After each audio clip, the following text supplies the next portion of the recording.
Saya lanjutkan, kayaknya geser dulu nih.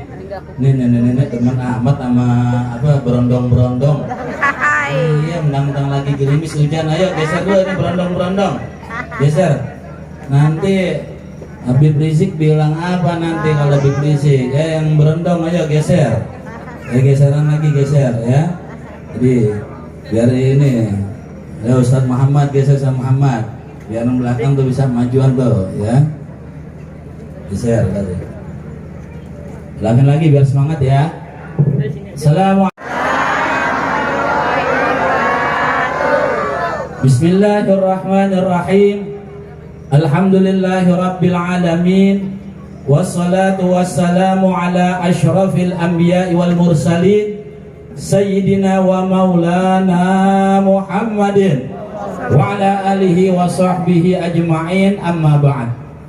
Ma'asyiral muslimin rahimakumullah, bapak-bapak, ibu-ibu, jamaah Majlis Taklim Al-Islami yang insyaallah senantiasa dirahmati oleh Allah Subhanahu wa taala.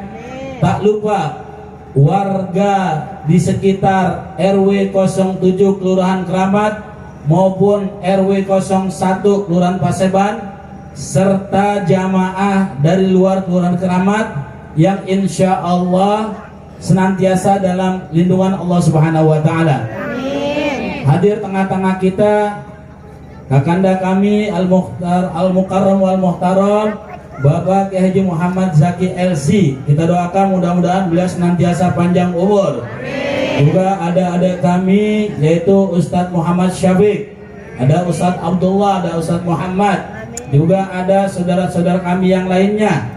Juga para sesepuh orang tua yang mohon maaf di belakang kami namanya tidak dapat kami sebutkan satu persatu.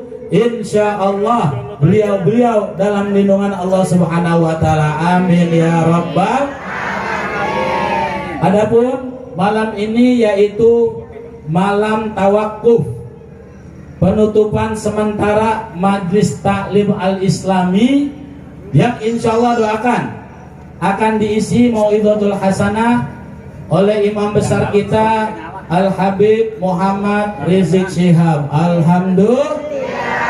Siap untuk menunggu beliau? Siap untuk mendengarkan? Buat sampai jam 12 malam? Buat sampai jam 2 malam? Buat sampai subuh? Habib nggak kuat. Iya, ceramah sampai subuh ngapain? Ya. Jadi ibu-ibu, bapak-bapak, hadirin sekalian, kediaman kami peninggalan dari almarhumlah orang tua kami Kiai Haji Umar Ismail dan Ustazah Hadah Fauziah di samping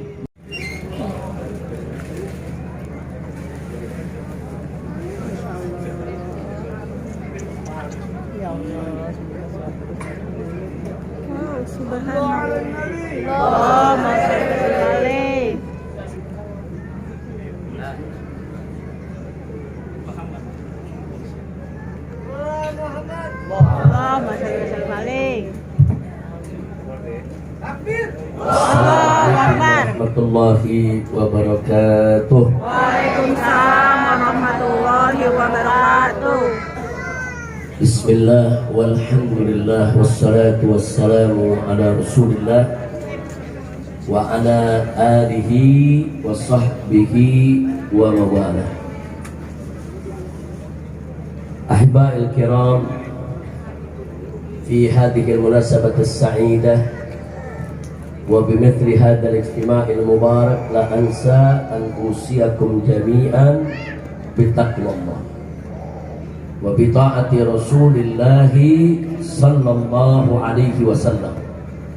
ونسأل الله سبحانه وتعالى أن يهدينا إلى صراطه المستقيم ويجعلنا من المتقين. آمين يا رب العالمين. Bapak-bapak, ibu-ibu, para pemuda, para pemudi, alhamdulillah pada malam hari ini acara demi acara sudah sama kita lalui, ilmu demi ilmu sudah sama kita dapatkan dari guru-guru kita.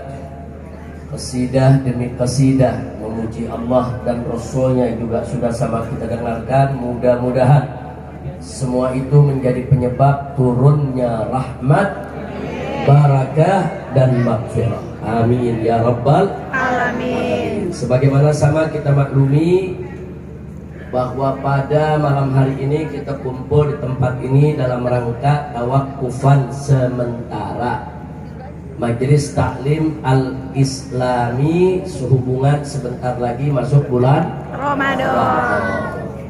Di mana kita tahu Majelis Taklim ini sudah ada dari zaman orang tua kita dulu, yaitu dari zaman orang tua Buya Zaki, Buya Majid dan seluruh para saudara dan saudarinya. Kita tahu bahwa keluarga besar almarhum Kiai Haji Umar Ismail semenjak hidupnya bersama istri berjuang, berdakwah, menyebarkan Islam, saudara, yang kemudian dilanjutkan oleh putra dan putrinya. Alhamdulillah. Mudah-mudahan semua ini menjadi amal yang tidak pernah putus bagi kedua orang tuanya yang telah berhasil memberikan ilmu kepada anak-anaknya, begitu juga kepada jamaahnya, sekaligus meninggalkan anak-anak yang sholihin dan sholehat. Alhamdulillah.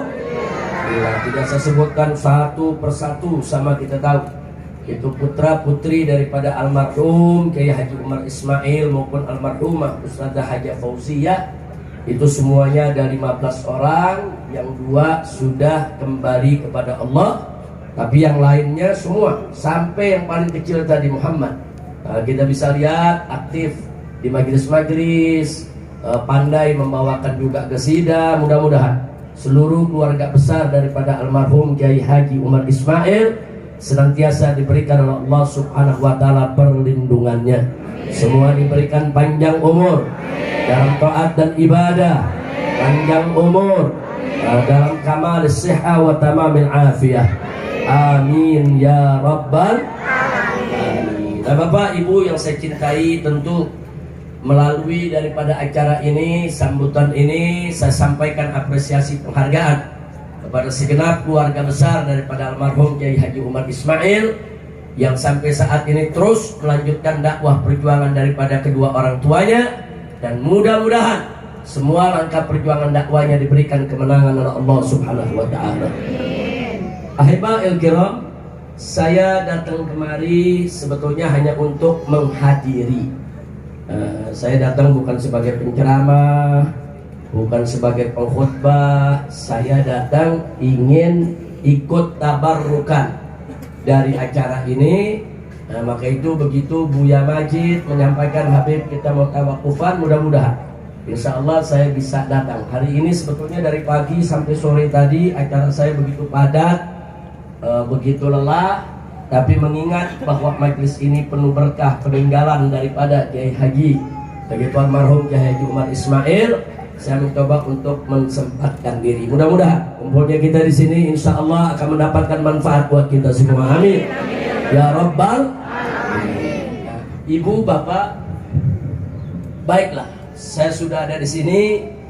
Saya ingin mengingatkan diri saya dan ingin mengingatkan semua. Dalam suatu hadis sahih yang diriwayatkan oleh Imam Muslim radhiyallahu taala anhu, yang bersumber dari sahabat Nabi yang bernama Abu Hurairah radhiyallahu anhu. Ada satu hadis yang cukup menarik. Di sana disebutkan inna lillahi tabaraka wa ta'ala malaikatan sayyarah fudulan yattabi'una majalisad dzikri. Jadi dalam hadis ini disampaikan oleh Nabi kita Sayyiduna Muhammad sallallahu alaihi wasallam bahwasanya Allah memiliki para malaikat, saudara, yang kerjaannya keliling, muter, nyari majelis-majelis zikir. Nah, yang dimaksud majelis zikir, Bu, Pak, adalah majelis apa saja yang di dalamnya disebutkan nama Allah, memuji Allah, mengagungkan Allah, mengajarkan ajaran-ajaran yang datang dari Allah Subhanahu Wa wa ta'ala. ta'ala. Nah, menariknya dalam hadis ini disebutkan para malaikat ini muter keliling di atas muka bumi. Nah, begitu mereka keliling, mereka lihat di mana ada majelis zikir. Begitu mereka dapatkan majelis zikir, malaikat-malaikat tadi mampir ikut kumpul bersama orang yang hadir di majelis zikir. Jadi nggak sedikit ini malaikatnya banyak. Jadi ada yang berangkat ke utara, yang ke selatan, yang ke barat, yang ke timur. Mereka berkelompok, saudara. Dan ini hadis sahih, Nabi yang menyampaikannya. Nah kemudian begitu malaikat-malaikat tadi duduk bersama orang-orang yang ikut berzikir di majelis tersebut, mereka mengembangkan malaikatnya menutupi dengan rahmat dari Allah Subhanahu wa ta'ala kepada seluruh jamaah yang hadir, saudara. Makanya kalau dalam suasana begini kita kadang-kadang merasakan auranya, aura keimanan, aura ketenangan jiwa, aura ketentraman pikiran kita, saudara. Itu semua aura yang dibawa oleh para malaikat tadi. Alhamdulillah. Kadang-kadang dalam suasana begini, saudara, pikiran-pikiran pusing kita hilang, resah-resah kita hilang. Itu tadi, malaikat tadi ikut duduk bersama kita, mengembangkan sayapnya, menutupi kita semua. Untuk apa? Melimpahkan rahmat yang mereka bawa dari Allah Subhanahu wa ta'ala. Kemudian dalam hadis diceritakan, wa idza tafarraqu, begitu jamaah itu bubar, saudara, maka para malaikat tadi naik ke langit, kembali ke tempat masing-masing. Nah, cuman yang menariknya apa, saudara? Para malaikat ini ditanya oleh Allah. Nah, ingat kalau Allah nanya, bukan Allah nggak tahu. Wallahu a'lamu bihim. Dalam hadis pun disebutkan wallahu a'lamu bihim. Allah tahu apa yang mereka lakukan. Allah tahu apa yang dikerjakan oleh para malaikat tadi. Allah tahu ya, Wah. Nah, cuman kenapa Allah bertanya, saudara? Ini untuk pelajaran kita semua. Ada pertanyaan dari Allah, ada jawaban dari malaikat, kemudian nanti ada petunjuk dari Allah. Kita baca itu semua menjadi pelajaran buat kita semua. Alhamdulillah. Ditanya oleh Allah kepada malaikat tadi, apa yang kamu dapatkan? Apa yang kamu dapatkan itu habis jalan-jalan di atas muka bumi ini? Mereka katakan, ya Rabb, kami menemukan sekelompok hamba-hambamu, mereka sedang berkumpul, dan di dalamnya, saudara, para malaikat ini mengatakan yusabbihuna wa yukabbiruna wa yuhalliluna wa yahmaduna wa yas'aluna. Jadi dikatakan mereka-mereka itu, ya Allah, di dalamnya mereka ada yang bertasbih, yusabbihuna, bertasbih mensucikanmu, yukabbiruna, dan bertakbir mengagungkanmu, wa yuhalliluna, dan mereka membaca tahlil mentauhidkanmu. Ya, kemudian nggak sampai situ, wa yahmaduna, dan mereka memuji-muji engkau ya Allah, wa yas'aluna, dan mereka mengajukan permohonan kepada engkau. Maksudnya berdoa. Terus ditanya oleh Allah, maka yas'aluni, mereka minta apa dariku? Apa yang mereka minta? Kemudian para malaikat menjawab, yas'alunakal jannah. Mereka meminta surgamu ya Allah. Dalam majlis itu mereka minta surgamu ya Allah. Ditanya lagi oleh Allah, hal ra'au jannati, apa mereka udah lihat surgaku? Apa mereka udah pernah lihat surgaku? Malaikat menjawab, lah, mereka belum pernah melihat. Kemudian apa kata Allah? Kaifa law ra'au jannati, kira-kira bagaimana kalau mereka melihat surgaku? Masya Allah, enggak ngelihat surganya aja dia minta, apalagi ngelihat. Bu, Ya. udah ada yang pernah lihat surga? Belum. Kok ibu minta? Kan nggak pernah lihat. Nah, dapat dari cerita, dapat dari pengajian, betul Bu? Dapat dari Quran, dapat dari hadis, betul? Rindu gak? Kangen gak? Pengen gak masuk surga? Belum lihat surga, udah minta surga, pengen masuk surga. Apalagi kalau ngelihat surga. Bu, ibu kalau udah ngelihat surga, pulang, nggak mau lihat laki ibu lagi Bu. Pengen buru-buru ke surga aja lah.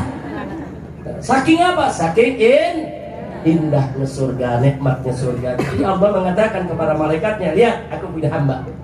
belum lihat sorgaku saja mereka sudah minta-minta masuk sorga, apalagi mereka melihat. Kemudian para malaikat ini juga mengatakan kepada Allah Subhanahu wa ta'ala, wa yastajirunak ya Rabb, mereka juga berlindung kepadamu ya Allah, memohon pertolonganmu agar mereka dipelihara. Terus Allah nyatakan, mimma yastajiruni, mereka minta permohonan pertolongan perlindungan dari apa?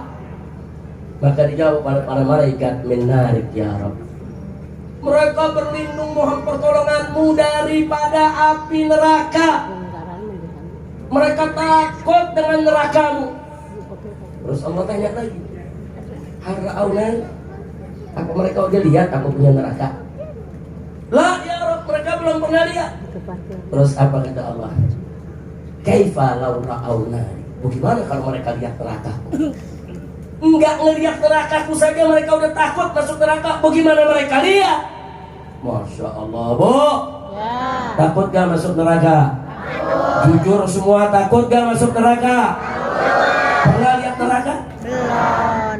Kita nggak pernah lihat neraka, tapi karena kita tahu belajar dari guru-guru kita, saudara, guru-guru kita menyampaikan berita-berita dari Al-Quran dan dari As-Sunnah, dari hadis, menyampaikan tentang dahsyatnya siksa neraka, sampai kita ketakutan, kita berlindung kepada Allah. Belum melihat nerakanya saja orang beriman sudah takut, apalagi kalau melihat neraka. Bu, Bu, Masya Allah. Terus selanjutnya apa nih, saudara? Setelah sedemikian rupa, saudara, selanjutnya di dalam hadis tersebut para malaikat menceritakan kepada Allah, pokoknya mereka minta surga, mereka takut masuk neraka dan seterusnya. Kemudian kata malaikat, "Astaghfirullah ya Allah." Mereka juga mohon ampun kepada Engkau ya Allah. Apa jawaban Allah? Ghafartu lahum. Aku ampuni mereka semua. Aku ampuni mereka semua. Dan aku akan berikan mereka surgaku. Aku lindungi mereka dari nerakaku. Subhanallah. Saking apa saudara? Allah ridho dengan apa yang mereka lakukan. Kumpul di majelis zikir, bertasbih kepada Allah, bertakbir, bertahmid, bertahlil, kemudian berlindung kepada Allah dan neraka, mohon surga. Allah ridho, Allah suka, Allah senang. Sehingga apa yang Allah berikan? Ghafartu lahum. Aku ampuni mereka semua. Subhanallah, Bu. Ya. Mudah-mudahan kita pulang dari sini dosa kita diampuni. Amin ya Rabbal alamin. Jadi malaikat diperintahkan oleh Allah, catat itu mereka semua yang hadir di situ, aku ampuni. Ada malaikat yang nanya, ya Rabb, fihim Abdul Khattab, di tengah-tengah mereka ada satu hambamu banyak dosa, banyak kesalahan, dan dia datang cuma nimbrung doang, bukan mau ngaji. Ada gak yang begitu? Ada gak? Ada. Ada gak? Datang cuma mau rame-rame aja. Lu ngapain ngaji? Rame di sana rame. Ada gak yang begitu? Bahkan kadang-kadang datang cuma mau nagih utang. Dia nagih utang ke rumahnya nggak ketemu. Oh jangan-jangan di pengajian dicari. Dia nggak belajar, cuma nyari orang yang utang mana. Ada gak yang begitu? Ada gak yang begitu? Jadi ini malaikat mengatakan kepada Allah, ya Rabb fihim abduka khata'. Di tengah-tengah mereka ini ada hambamu yang banyak dosa, banyak kesalahan. Dia datang ke situ nggak ada maksud mau ikut ngaji, nggak ada maksud mau tasbih, mau takbir, mau tahmid, nggak, cuma mau ikut aja duduk sama mereka. Apa kata Allah? Ghafartu lahu. Tetap aku ampuni dia. Kenapa? Karena siapa-siapa yang duduk bersama orang-orang di majelis zikir, saudara, mereka tidak akan pernah rugi. Subhanallah, Bu. Bu, duduk ikut pengajian, tidur, hiler ke bawah, tetap pahala dapat. Subhanallah, tetap rahmat barokah dapat. Apalagi yang nggak tidur, apalagi yang serius, apalagi yang ngambil ilmu, berlipat-lipat ganjaran akan didapatkannya. Alhamdulillah, Bu. Bu. Nah, makanya jangan pesimis, jangan begitu pulang ya kita dapat apa tadi? Kayaknya begitu-begitu aja, enggak. Ibu pulang dari sini dapat rahmat, dapat barakah, dapat maghfirah. Jangankan ibu-ibu yang serius ngajinya, yang tidur, yang ngiler dapat, yang datang mau nagih utang dapat. Ada nanya kalau yang mau nyolong sendal gimana? Dapat sendalnya. Oh, yang nyolong sendal dapat sendalnya, betul bu? Ketangkep dapat bogemnya, dapat juga bu. Masya Allah, naudzubillah min. Jadi ibu yakinlah bapak-bapak semua, ini hadis sahih, ini dari Nabi alaihi salatu wassalam. Tidak ada yang rugi seorang pun kalau mereka hadir di majalisul dzikri, hadir di majlis taklim, hadir di majlis dzikir, majlis wirid, majlis ratib. Marhabanan yang di dalamnya ada pujian buat Allah, pujian buat Nabi, ada doa, ada perlindungan, semuanya itu membawa rahmat dan barakah. Alhamdulillah. Terus ada yang nanya, Habib, kalau memang majlisnya begitu luar biasa manfaatnya, kenapa ditutup? Bu, tanya Buya Zaki. Ya kenapa berkahnya banyak kok ditutup? Betul? Betul? Mau dijawab Buya Zaki, bukan ditutup, tapi di bulan Ramadan ada pengajian dalam bentuk lain. Betul bu? Nanti kan bulan Ramadan ada ceramah subuhnya, ada kuliah tarawehnya, ada kuliah lagi sebelum buka puasanya, betul ya? Bahkan di bulan Ramadan pengajian lebih banyak. Jadi sebetulnya penutupan ini cuma penutupan yang rutin ini saja. Nah, tapi bukan berarti para ustadz terus tutup pengajian gulung tikar, enggak bu? Bu? Nah, Ramadan saya tanya, pengajian tetap ada gak? Pengajian tetap ada gak? Bahkan ditambah, ada tarawih, ada tadarusan, betul? Betul? Ya ada menteri ngomong tarawih nggak boleh pakai speaker. Unyil. Saya bukan fitnah, ada gak ngomong begitu? Ada gak? Mana ke orang ini? Oh, menteri dari belum dia lahir, dari dia berak celana. Dari bapak moyangnya dulu juga yang namanya terawih di mana-mana masjid pakai speaker, betul? Tadarusan juga pakai speaker, betul? Pokoknya bilang jangan mengganggu orang. Lu nggak mau keganggu speaker masjid, lu pindah ke kuburan. Lu di kuburan lu nggak ada speaker, betul? Suruh beli tanah di tengah kuburan, lu tinggal di kuburan. Bu, ya bukan yang namanya tinggal di samping masjid, kita mesti siap dengar adzan 5 waktu, betul? Kemudian dengar suara sholat berjamaah maghrib, isya, subuh, betul? Dengar orang sholat tarawih, betul? Dengar tadarusan, betul? Dengar tarhiman, betul? Dia mau larang, Bu, saya mau tanya, mau dilarang? Mau dilarang-larang? Mau dilarang-larang? Ya sekarang dilarang terawih, nggak boleh pakai speaker. Besok yang dilarang sholat 5 waktu, jangan pakai speaker. Nanti besoknya lagi yang dilarang adzannya. Nanti lama-lama kita dilarang sholatnya. Gak boleh didiamin, begini mesti dilawan, betul? Betul? Jadi kasih tahu kalau ada orang-orang yang terganggu dengan suara speaker masjid, lu jangan tinggal dekat masjid, goblok. Betul? Lu cari sono tanah dekat kuburan, sono cari tanah tempat pembuangan sampah. Nah itu nggak ada speaker tuh, yang ada bau. Nah, jelas bu? Saya mau tanya ibu-ibu di sini, kalau di masjid ada adzan maghrib terganggu gak? Ada adzan isya terganggu gak? Ada yang terganggu, betul? Ya tapi marbot kira-kira, jangan jam 11 malam lu udah teriak-teriak sahur. Orang kampung terganggu juga, betul bu? Ada waktunya, ada sholat tarawih, tadarusan 1 jam cukup, matiin, betul? Nanti jam 2, setengah 3 atau jam 3 baru buka speaker lagi untuk tarhim bulan Ramadan. Kan ada orang sahur ya, tapi di luar bulan Ramadan ya jangan jam 3 juga. Nah, kira-kira 1 jam sebelum apa? Sebelum subuh, kita bangunin orang. Itu biasanya bu? Biasa tidak? Ini orang-orang yang terganggu sama paling gak sholat kali bu ya. Bu emang paling gak mau sholat dia. Jadi begitu waduh saudara, begitu dengar azan subuh, as-salatu khairum minan naum, untuk sholat untuk naum. Orang kurang ajar tuh begitu, betul? Betul, saya tanya ibu-ibu, dengar suara adzan dari masjid bagus tidak? Senang tidak? Bahkan Bu ya, ini bukan hanya merupakan syiar Islam, tapi adzan dari masjid, orang sholat berjamaah pakai speaker di mana-mana, ini sudah menjadi kearifan lokal, sudah membudaya, sudah berakar, saudara, bukan setahun 2 tahun, sudah ratusan tahun terjadi di negara kita Indonesia, betul? Betul? Sebelum Indonesia lahir,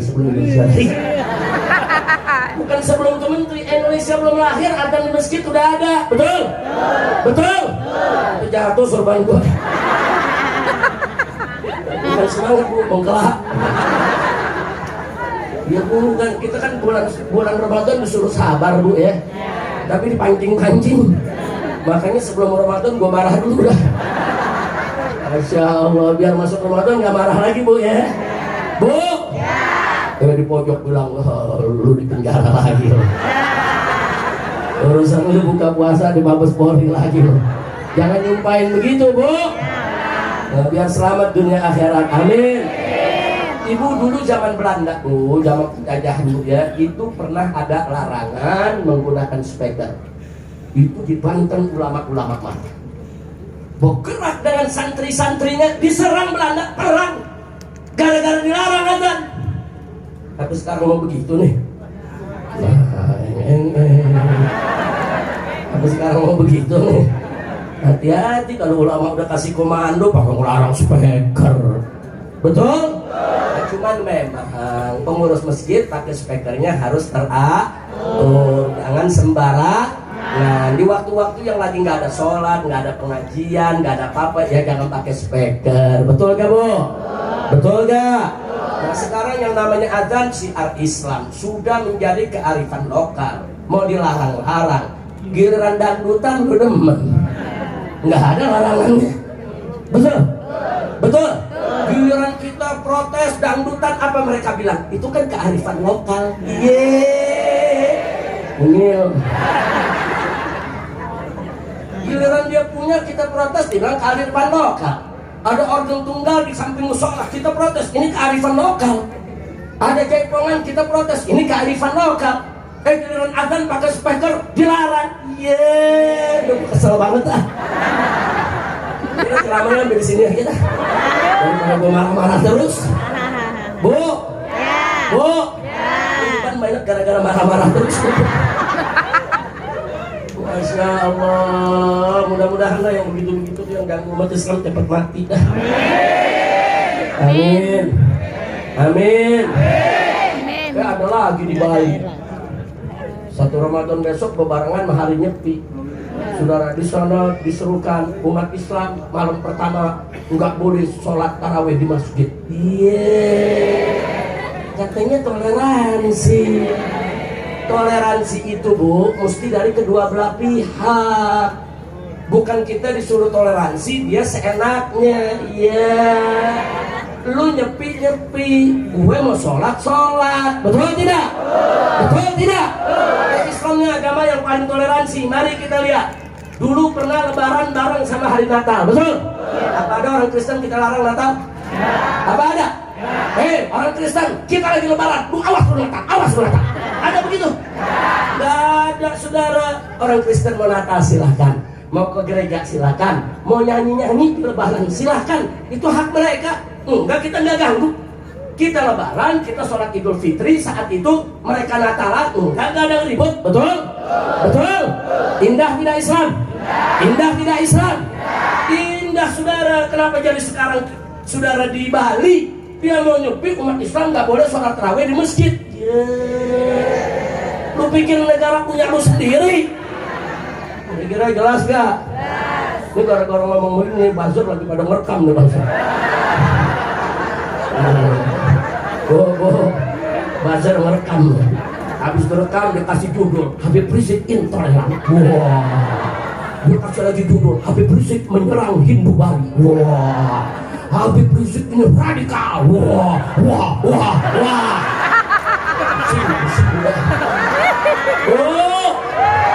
Saya bingung ngomong apa, susah. Ngomong begini salah, begitu salah, betul ya Bu? Betul. Kita bukan bukan intoleran, bukan radikal, bukan toleransi. Itu harus dari semua pihak. Kita tidak mengganggu ibadah umat agama lain juga jangan ganggu umat Islam. Yang begini pemerintah mesti memperhatikan, masuk ada peran negara. Nggak bisa dong. Kalau sekarang umat Islam nggak boleh sholat tarawih di masjid di Bali karena hari lain nyepi. Nanti kan umat Islam marah. Akhirnya umat Islam ngomong, orang Hindu Bali yang ada di seluruh Indonesia, lu nyepi pulang aja sono ke Bali, jangan di kampung gua. Nah kan repot kalau udah begitu, betul? Kacau tidak? Hancur tidak? Rusak tidak? Mau begitu? Mau begitu? Takbir! Ini indahnya Islam. Islam itu maunya bersatu, damai, tidak saling mengganggu. Betul Bu? Betul semua? Alhamdulillah, makanya jangan buat dulu yang teriak, lu teriak juga dong.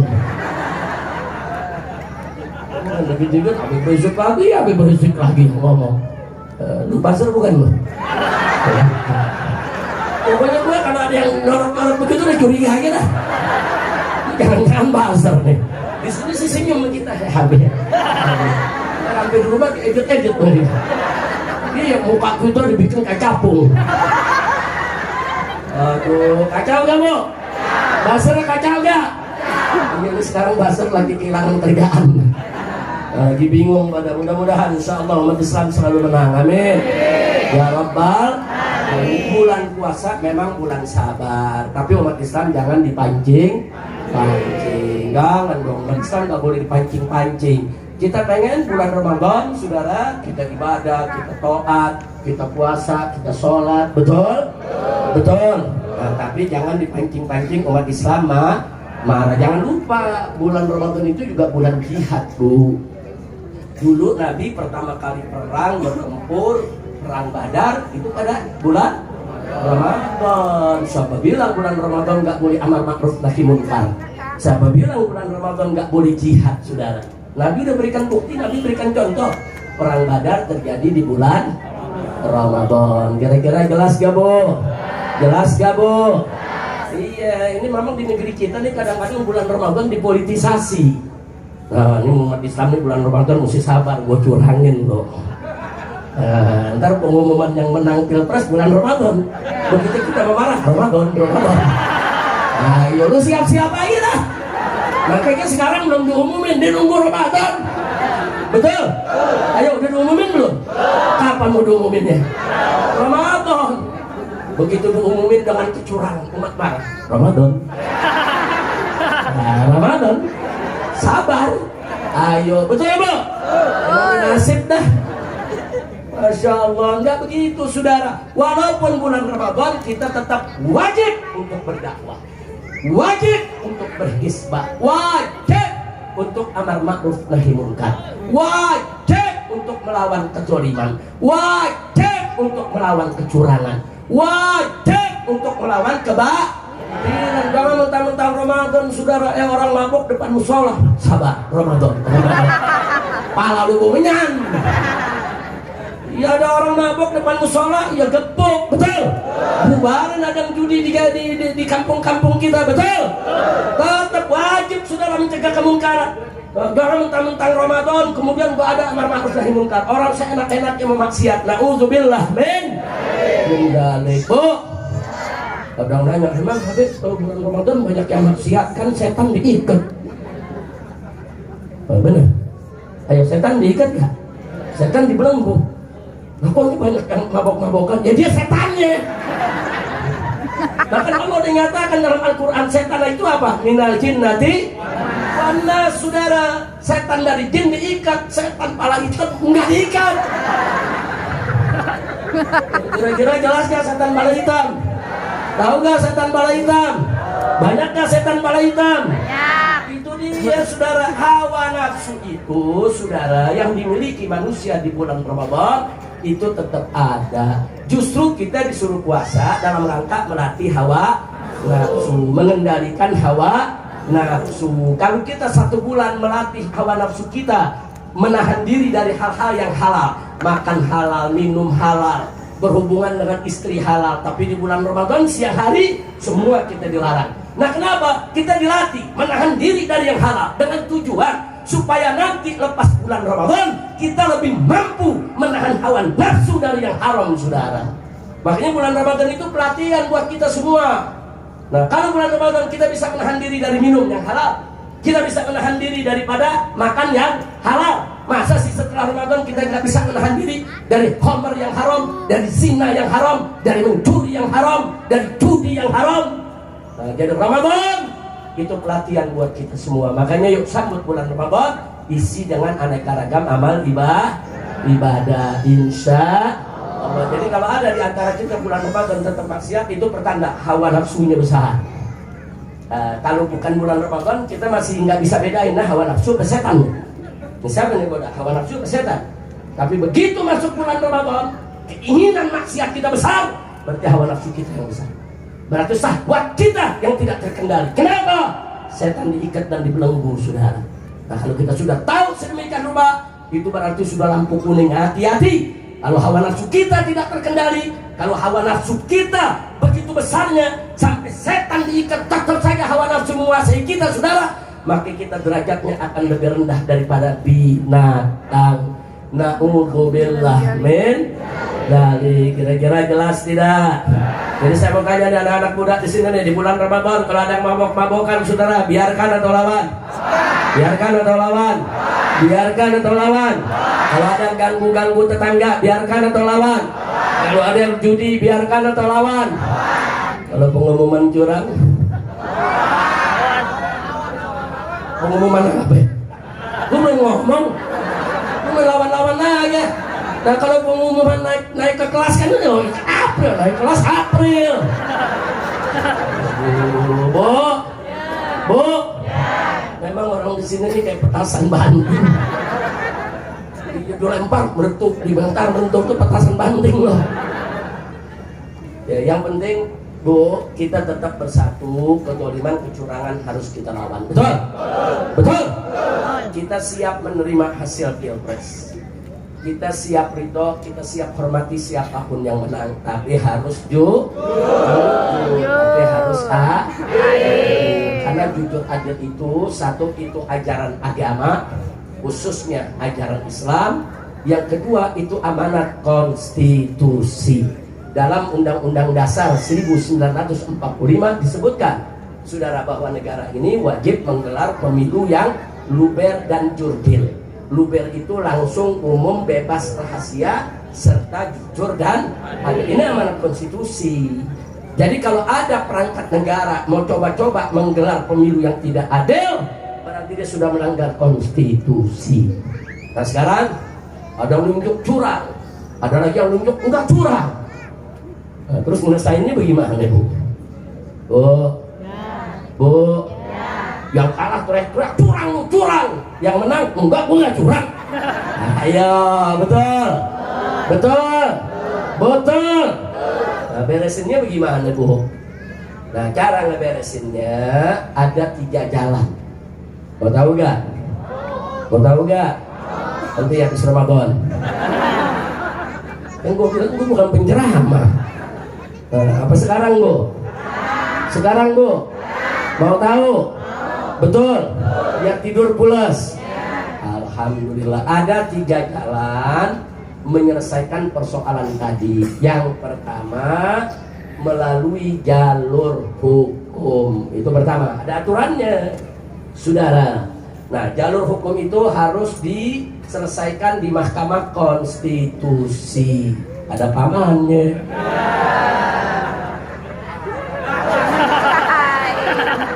Benar juga ada pamannya. Jadi pusing gak, Bu? Ya sudah, kita husnuzon aja. Ini kan kita bicara jalur, Bu, ya. Bu, makanya lain kali dia punya pamannya, kita juga mesti punya kakaknya dong. Begitu. Oh, lu punya paman, gue punya kakak di situ. Oh, gue punya kakaknya kakak, kakaknya kakak. Gue juga punya tetangganya, tetangga kakak itu tetangga gue tuh, ibu itu, bapaknya tetangga gue juga. Yang lah. Oh, ribet. Apalagi orang Betawi paling ribet tuh. Saudara yang gaulnya 10 tetap disebutin tuh. Itu cucunya, cucu mungkin gue, mungkin ponakannya, begitu, Bu. Betul, Bu? Kita sama-sama tahu dan kita sama-sama Betawi, Bu. Bu? Nah, jadi sekarang kita bicara jalur hukum Bu ya. Urusan paman, urusan dia dah Bu.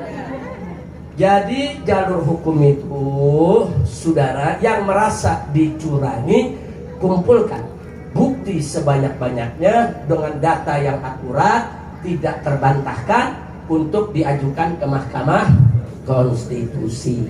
Nah, di sana pertarungannya ada dua. Ada pertarungan kuantitatif, ada pertarungan kualitatif. Bengong dulu. Apa Bu? Wow. Nah, apa ngomongnya kekerenan? Pakai kuantitatif, kualitatif. Apaan tuh? Solatif. Emang susah kalau ceramah di kampung. Biar kata udah di tengah kota Jakarta, tetap aja kita kampung Bu. Bu, paham nggak? Tidak paham. Maksudnya Bu ya, persoalan yang diadu sidang yang kuantitatif itu persoalan angka-angka. Oh ini angkanya ada yang dinaikin, ini angkanya ada yang diturunin. Oh ini angkanya ada yang salah tulis. Oh ini angkanya ada yang sengaja dirubah. Bu, Bu, dulu zaman ibu ilmu matematika Bu ya, 2 tambah 5 sama dengan 7. Sekarang 2 tambah 5 25. Tambah Bu, kadang-kadang 2 tambah 5 jadi 250. Nggak tahu tuh ilmu dari mana. Ayo jujur, betul? Betul? Matematika gila ini. Udah edan Bu, betul Bu? Ibu dulu 2 tambah 7 berapa? 2 tambah 5 berapa? 7 mau diputar bagaimana juga 7. Sekarang 2 tambah 5 tentu 2500. Astagfirullahaladzim, kacau tidak? Kacau tidak? Itulah Indonesia. Bu. Sampai orang Jepang Bu ya, dalam satu acara dibilang apa? Di Amerika kalau habis pemilu hanya membutuhkan waktu 24 jam untuk mengetahui siapa pemenangnya. Oh. Artinya apa? Canggih cara ngitungnya. Di Afrika itu kalau habis pemilu dia butuhkan waktu 3 sampai 4 hari baru ada pemenangnya. Di Indonesia sebulan sebelum Pilpres sudah ketahuan pemenangnya. Kau tidak. Ini yang ngomong profesor dari Jepang. Malu nggak? Malu nggak? Berarti apa orang luar negeri udah tahu lu curang. Aduh. Kita nggak curang, buktikan dong. Orang buta tahu lu curang. Orang budak yang lu curang. Saking apa? Saking dahsyatnya curangnya Bu. Orang buta nih, Bu, sampai melek gara-gara curangnya. Kacau tidak? Berarti itu maksud saya jangan salah paham. Ini buzzer lagi ngerekam nih. Gue curiga coba gue lihat mana tampang buzzer. Kalau ini tampang ngaji nih. Iya, Bu, lain Bu, tampang buzzer sama ngaji Bu. Beda. Yang namanya tampang buzzer tuh jidatnya kelihatan duitnya tuh. Ibu nggak ngeliat, saya ngeliat Bu. Yang mending gede cuma 25.000. Astagfirullahaladzim. Ini bahasa nih kalau kita ngomong begini, Habib Rizik menghina orang buta. Ada nggak bahasa yang berbeda begitu? Bukan, kita bukan lagi bicara orang butanya, kita lagi bicara curangnya. Paham Bu? Udah ngos-ngosan. Udah capek dah. Bu, saya nggak muda lagi. Dulu saya ceramah umur 20-30, 2 jam juga nggak pakai berhenti Bu, nggak pakai rem itu. Sekarang baru 20 menit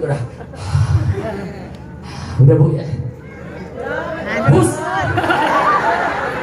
jam berapa udah malam nih? Malam. Lu kayak Jokowi loh. Bohong lu.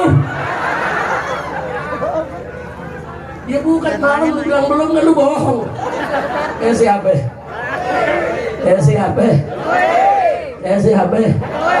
Pengaku. Nah kalau udah sama lu jangan pakai marah-marah ke sono. Kan sama.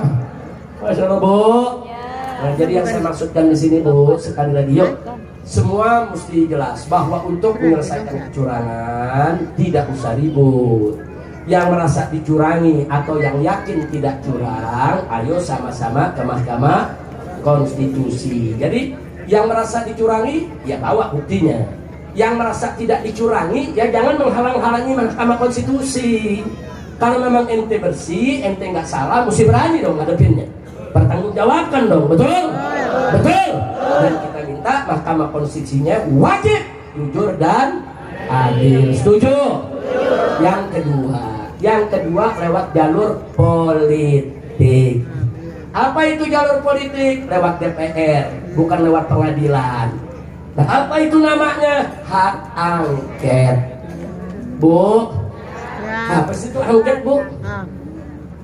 Nggak Tahu. Lu banyak nggak tahu. Hak angket itu, Bu, hak DPR untuk melakukan penyelidikan.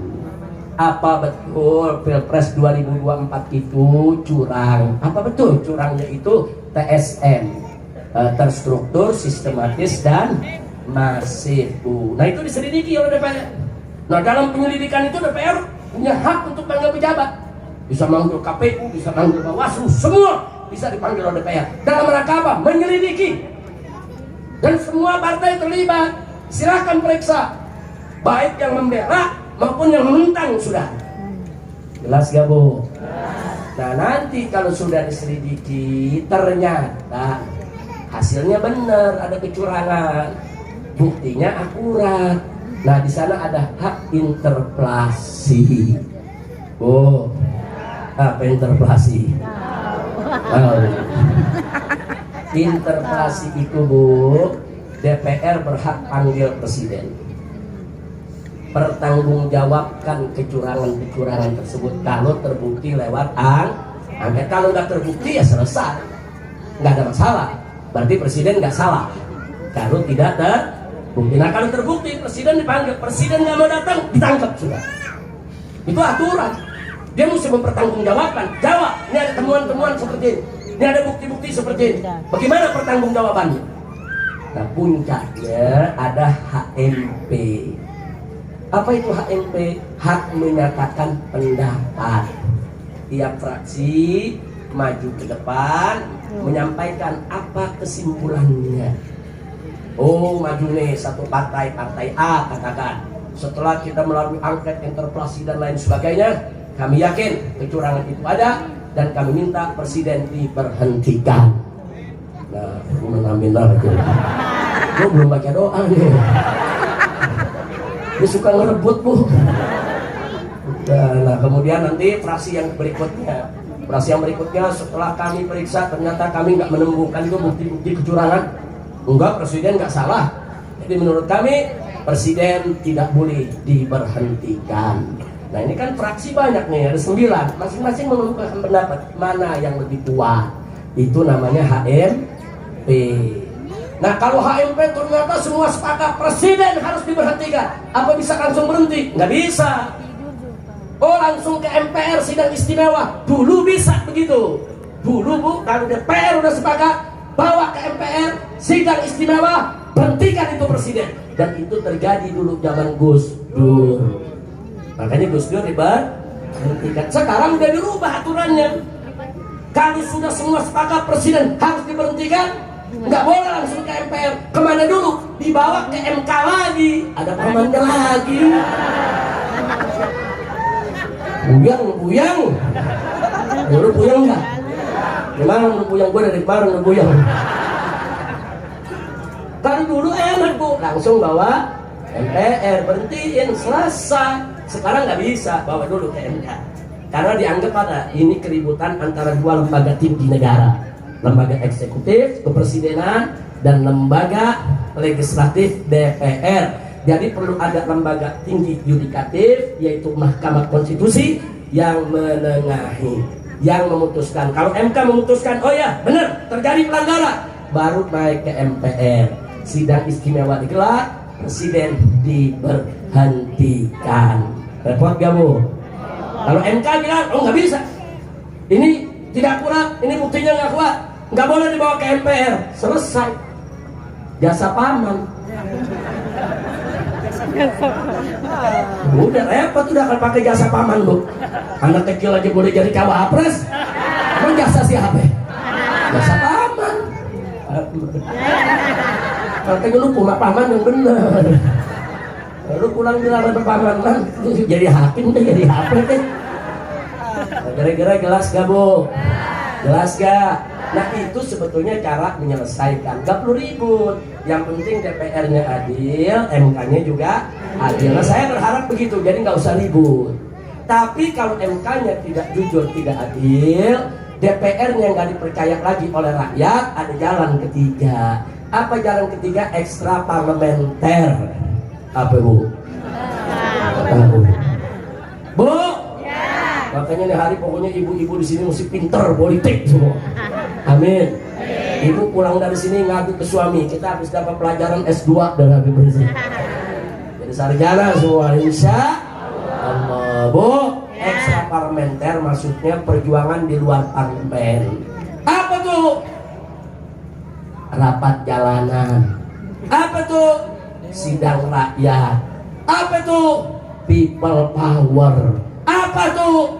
Revolusi. Apa sih tuh? Berontak. Yang amat. Gua ngomong begini gak paham, begitu gak paham, ya udah ngomong berontak. Paham kan? Paham bu? Mama langsung paham, berontak. Rebut people power gak paham.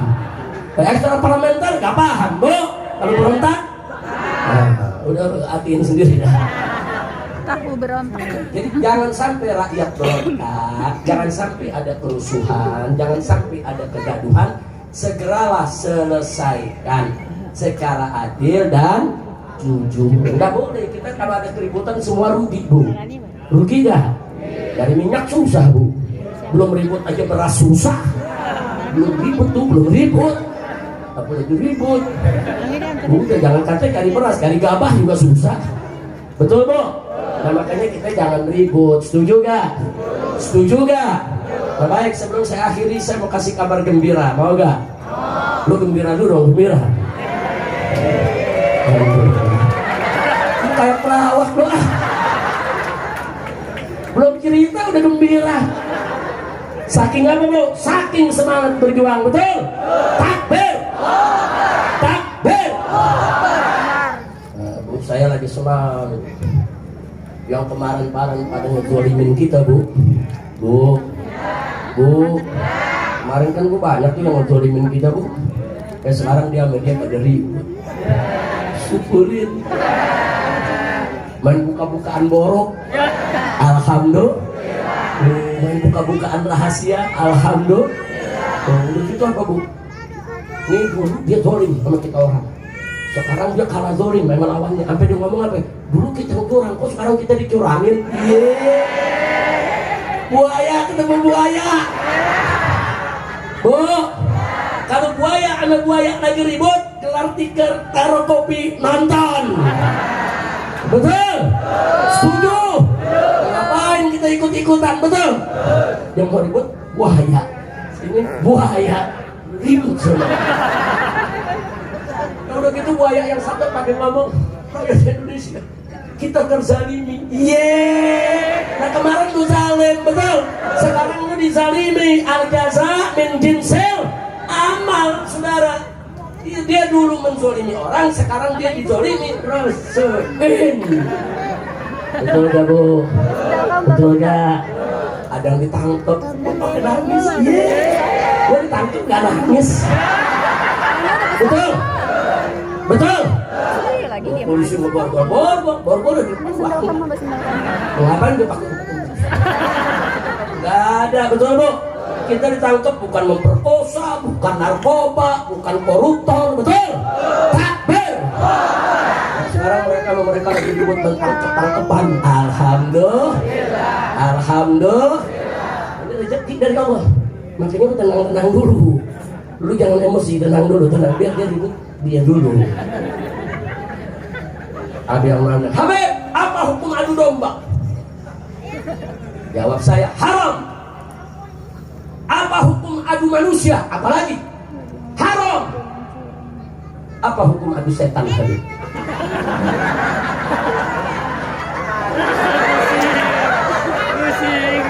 Setan diadu. Ayo bu, saya mau minta fatwa sama orang sini nih. Ayo, adu setan apa hukumnya? Ayo. Hah? Lu bingung? Gue kasih jawaban, wajib.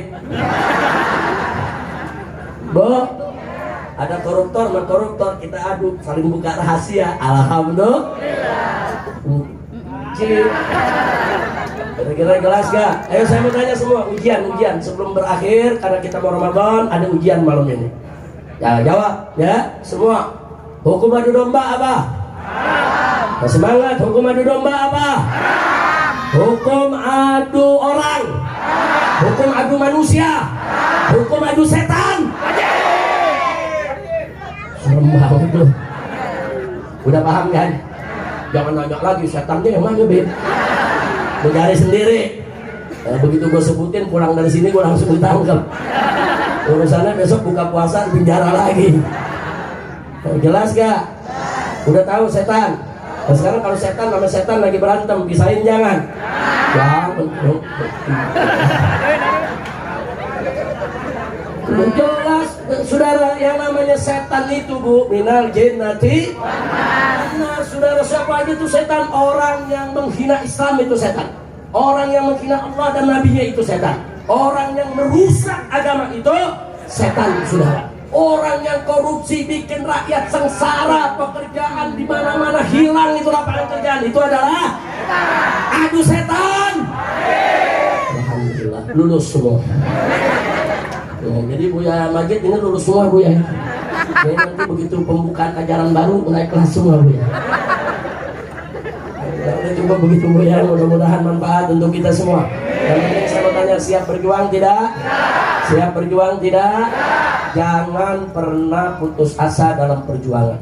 1000 kali kita jatuh dan gagal, 1001 kali kita bangkit kembali untuk melanjutkan perjuangan. Nggak ada kata putus asa, nggak ada. Nah, kalau sekarang ditanya Habib, ini kalau kondisinya begini bagaimana? Kita wait and see. Kita tunggu dulu, kita lihat dulu, saudara, kondisinya. Kalau kondisinya membaik, ada solusi yang jujur, adil, masyarakat bisa terima, sudah, kita nggak usah ribut. Nah, tapi kalau kondisinya memang, saudara, rakyat terus-menerus ditindas, kita terus-menerus digali dengan kecurangan-kecurangan, kezaliman-kezaliman, saatnya melawan, kita wajib untuk melawan. Saat turun, wajib kita turun. Setuju? Takbir! Saya sampaikan di sini, kalau ada yang bertanya, Habib, sikapnya bagaimana nih dengan kondisi politik di sini? Saya katakan, saya mendukung sepenuhnya penyelesaian pertikaian Pilpres di Mahkamah Konstitusi. Dan saya juga mendukung sepenuhnya digulirkannya hak angket. Bahkan saya minta, saudara, penyelesaian di Mahkamah Konstitusi dan penyelesaian di DPR lewat angket harus digelar dengan jujur dan adil, supaya rakyat tidak marah, supaya tidak ada people power, supaya tidak ada kerusuhan. Setuju tidak? Setuju tidak? Tapi kalau Mahkamah Konstitusi tidak jujur dan tidak adil, DPR-nya hanya main-main saja, pura-pura, hanya menaikkan nilai tawarnya saja, saudara. Rakyat sakit hati, rakyat dizolimi, kemudian rakyat turun ke jalan. Saya nyatakan dari sekarang, saya tetap bersama rakyat. Saya tidak akan pernah tinggalkan rakyat. Hidup mati suka duka bersama rakyat. Betul? Takbir! Siap berjuang? Siap berjuang? Siap lawan kecurangan? Siap lawan kezaliman? Siap lawan kejahatan? Takbir!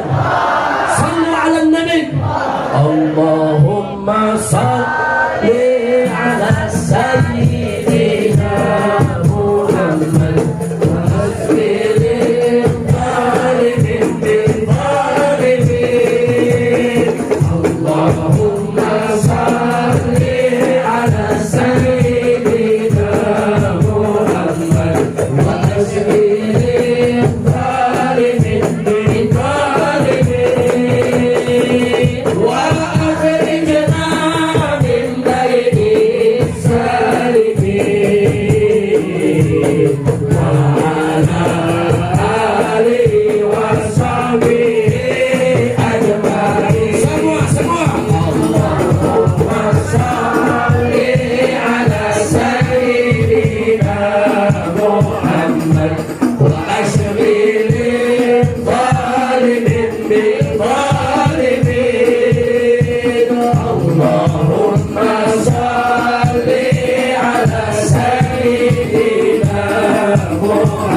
illallah